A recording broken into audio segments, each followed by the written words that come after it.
Have you ever heard of the term lazy girl jobs? This is a trend that has been started online by a Gen Z woman. She says, I get paid a bomb salary to talk to no one. Let's check this out from the New York Post. Imagine going above and beyond at your work and getting a mug. Company swag does not pay the bills. I'm sure your employee stock will help you financially. It's just not a reason to stress out while working for decades. Hashtag corporate burnout. Hashtag 9 to 5. Hashtag overworked and underpaid. Now, I want to talk about this. But first, I want to get into more of what this lazy girl job means. The girl boss can't come to the phone right now. Why? Because she's dead and in her place. The Gen Z girl, lazy girl worker has been born. The early 2000s were all about female hustle culture. Women were ambitious, unapologetic, and dedicated to their work at any cost. Millennials were obsessed by titles, status quo, and racing to the top. Things were so intense that a book titled "Girl Boss" by businesswoman Sophia Amoroso became a bestseller. So this is interesting right here because now we're seeing a different type of work ethic take place in the younger generation, Gen Z, that is. Keep going here. It was a time for uncomfortable high heels, very tight, skinny jeans, and owning 3 phones or whatever the metaphorical equivalent of that was. Hustling was the other main feature. Non-stop hustle till you're burnt out and begging to book into a Byron Bay retreat culture. Thanks to Gen Z, the culture has shifted and the lazy girl trend has emerged as an antidote to girl boss hustle culture. This is a young woman right here has started this lazy girl job trend, and yeah, you can see she those big glasses, and she's sitting at home. There's nothing wrong with working from home, but I want to get into what this lazy girl means for our society or what it could mean. Young women don't want to smash the glass ceiling. They want to be happy and wear baggy jeans while doing less. Lazy is a confronting term, but at its core, the lazy girl work trend just means that some women have traded in ambition for work-life balance. They aren't staying back to meet impossible deadlines. Instead, they're going for walks for their mental health. Gen Z women have chosen balance over career progression. All right, so it says they aren't interested in going above and beyond for their employers, but they are prepared to do exactly what they were hired for. They meet expectations, but they don't exceed them. Okay, so that's basically what this is. Lazy girl job is, as this young woman is talking about, is a job where you can go remote. You can get a remote job, and you can make $60,000 to $80,000 a year. Is what she's saying. You make $60,000 to $80,000 a year doing the bare minimum from home. You take as many breaks as you want. You don't have to really talk to anybody. It's on your computer and your desk, your home office, your couch, whatever it is, your kitchen counter. You watch TV. You take walks, whatever it is you want to do. You don't have to answer any phone calls. Gabrielle Judge, 26, is an American that credits herself starting the lazy girl job trend on TikTok. It has over 14 million views and encourages women to find jobs that work for them. This is what she said in her post. The traditional way of describing a good job is not actually how to get a raise in 2023. The top performing coworker may not always get the biggest raise out of the group. Relationships with your boss and office politics is very nuanced. Here is the best way to survive your job and not get fired. I was born for a lazy girl office job. I get paid a bomb salary to talk to no one, take breaks whenever I want, and be the office baddie.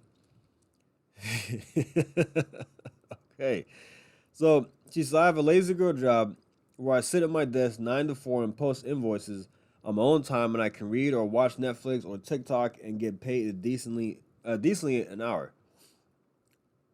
She's another young woman mentioned that her job is basically copy and paste, and all she has to do is take 5 calls a day, where she still earns a nice salary. Okay, so what this lazy girl thing is, I don't like that term. And see, look, I think you have to earn it. I think you have to earn that work-life balance. You can't just expect to get a job working 9 to 4 from home, which are great hours. It's a great setup. Working 9 to 4 from home, just answering a couple of emails, watching Netflix. That is great. Yes, I understand the work-life balance thing.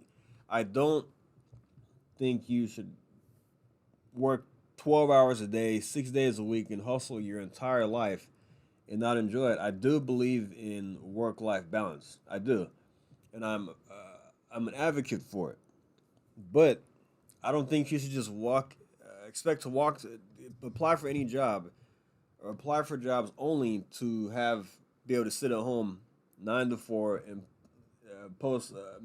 respond to a couple of emails. See, a lot of people in the comments of this article say that this is going to take away a lot of work ethic, and a lot of people will not have the necessary skills to do certain jobs as time goes on. Because if this trend takes off, it has 14 million views, and everybody wants to be a lazy girl. Um, they're not going to want to go into the office, go into the hospitals, and bust their tail and provide the necessary skills to make our society run. And I think that's very true, because you're gonna need people to do certain jobs. But if you have a large percentage of the population wanting to sit at home to do a lazy girl job, uh, we will not move forward as we should as a country. We're always gonna need these factory workers, um, construction workers, railroad workers, hospital workers, police officers. We need office workers. For certain things, customer service. We need all these things to make our economy run.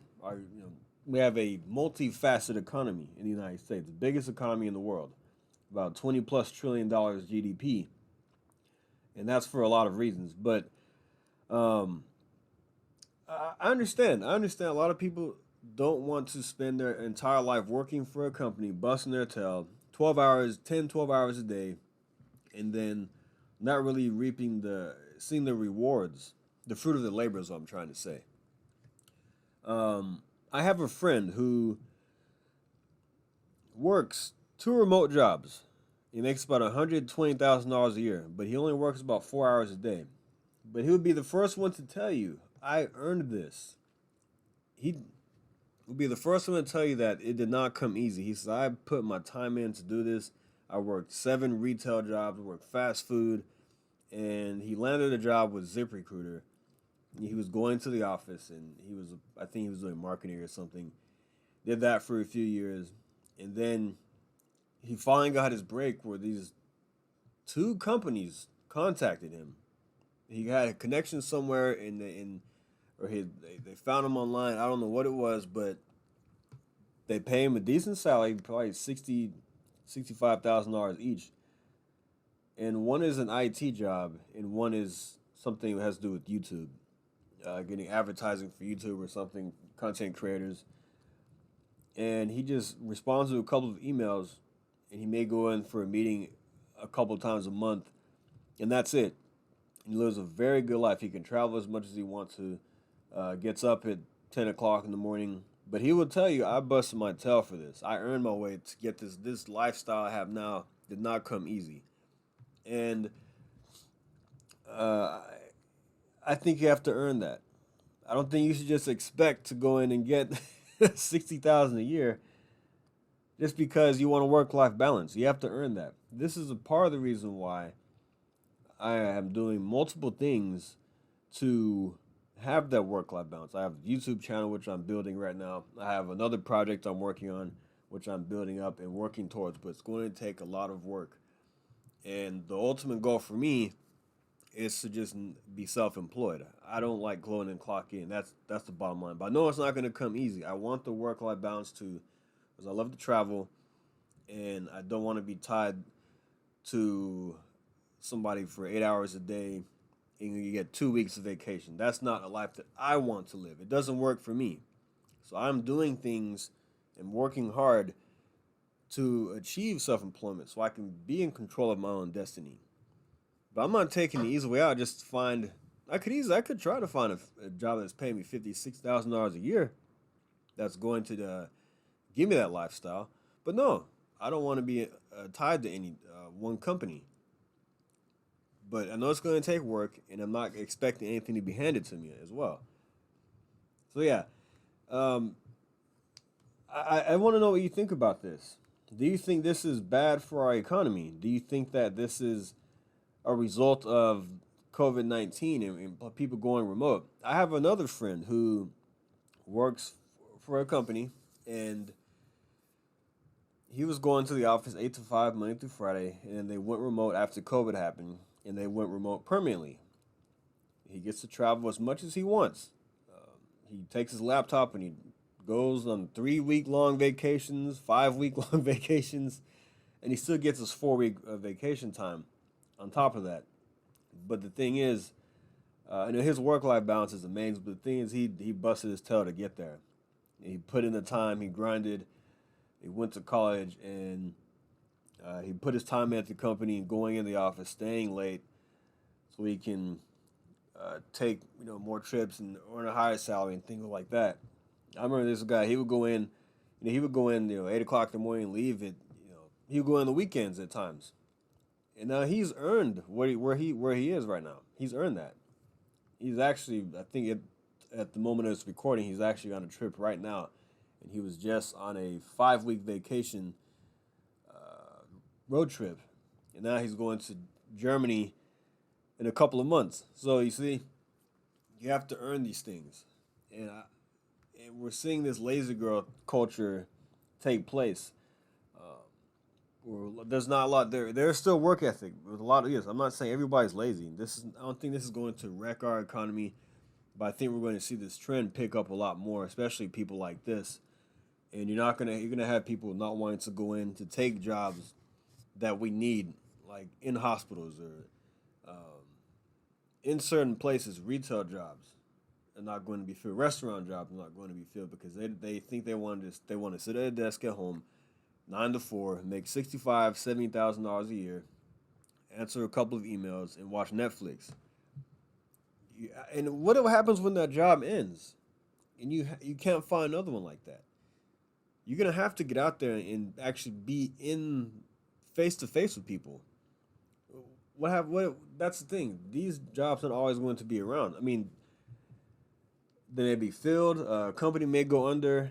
You may be forced to go back and to actually go into somewhere and get a job, a blue collar job, or a job that requires you more face to face, and it's going to require more skills versus just sitting down on a computer answering emails all day.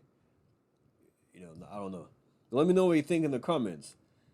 Do you approve of the term lazy girl? Do you like the term? Do you think it should be called something else? Do you think it's good for our economy? Do you think it's good for work ethic? I don't know. All right, guys. Thanks for listening.